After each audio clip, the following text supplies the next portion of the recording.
Oui, deux, trois commentaires sur ce rapport présenté très synthétiquement, mais combien de façon dynamique par Monsieur Poulot.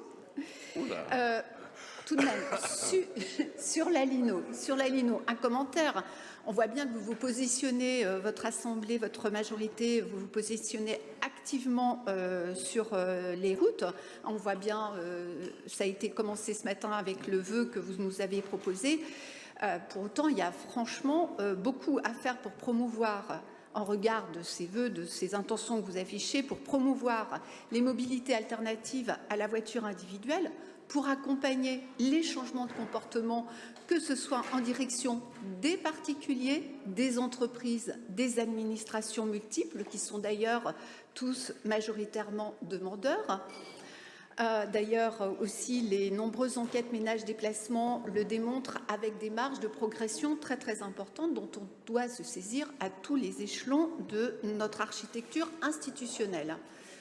Et là aussi, je voulais souligner qu'on était quand même à un tout petit peu plus de 2 semaines de la COP26 à Glasgow pour le climat, et à notre niveau de collectivité, ça ne nous semble pas vraiment aller dans le bon sens de s'engager dans un projet de doublement routier émetteur de gaz à effet de serre, alors que les alternatives pour les déplacements les moins émetteurs possibles doivent être portées par les politiques publiques de façon résolue.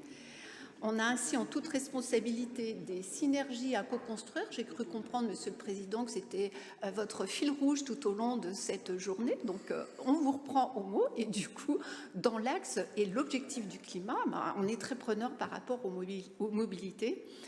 Et aller renforcer tout cela avec tous les niveaux de collectivités concernées, que ça aille de l'Europe, de l'État et à tous les échelons infranationaux, bien évidemment. Sur les véloroutes, M. Chappuis nous dit tout à l'heure 4,7 millions sur 23 ans. C'est pas mal, hein, mais on peut mieux faire. Bon, je vais souligner la satisfaction que nous avons sur la contractualisation Dijon Métropole, Conseil départemental, pour le projet Varois-Saint-Apo, et ça rejoint ce que je viens de dire dans mon propos liminaire.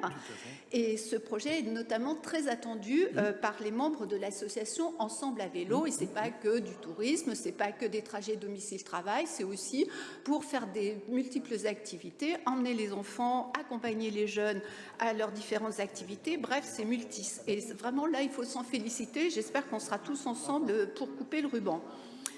Il y a le constat que ça piétine du côté de Chambol-Musigny. Oui.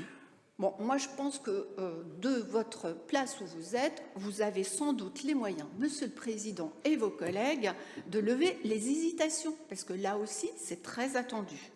Et je vous laisse la méthode, hein, pour le coup, c'est vous qui êtes le chef, vous nous l'avez assez dit tout au long de la journée.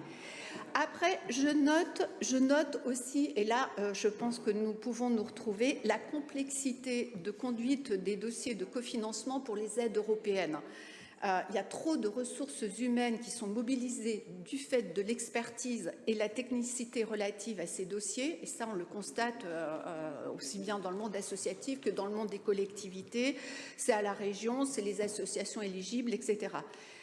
Alors, cette expertise, cette technicité, sans doute, c'est lié à la volonté de combattre les détournements de fonds européens. On sait qu'il y a eu de la gabegie, des gros détournements et en paquet de centaines de millions d'euros à l'échelle de l'Union. La lutte contre la corruption, et évidemment, tout cela, on le soutient à 100%. En regard, il s'agit que l'Union européenne et les États membres affichent une volonté et des moyens conséquents encore plus coordonnés, notamment face au blanchiment et les paradis fiscaux. Il y a les Pandora Papers qui nous l'ont rappelé. Pour autant, il faudrait aussi que dans les travaux pour améliorer l'efficience publique, qu'on fasse remonter aussi ou qu'on ait des accompagnements pour instruire ces dossiers, parce qu'il y a de l'argent qui vient de l'Union européenne qui se perd en cours de route, alors qu'on pourra avoir plein de projets éligibles à ce niveau-là. Voilà, je voulais attirer l'attention de notre Assemblée sur ce sujet qui n'est pas anodin. Je vous remercie.